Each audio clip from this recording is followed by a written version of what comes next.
Question 16. What conversations do we hope to have at the next board meeting? We tend to have really careful and smart plans for board meetings.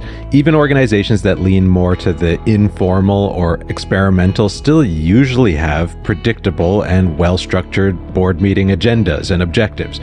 How well we adhere to the plans is another story.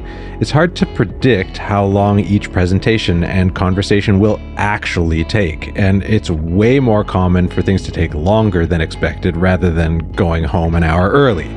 Either way, we plan topics, we assign speakers, we might even clearly identify certain things as being information only or topics for discussion, but not decision, or decision items, or education, or whatever. All that clarity helps to keep us focused and informed and useful, but it misses a potentially important element. What exactly do we want to talk about?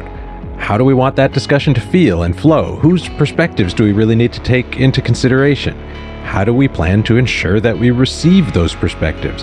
When do we want the conversation to happen? And most importantly, what's the actual point?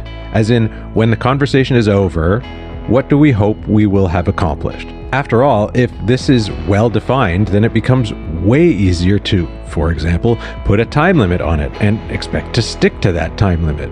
More importantly, it increases the probability that the meeting will be useful to everyone involved.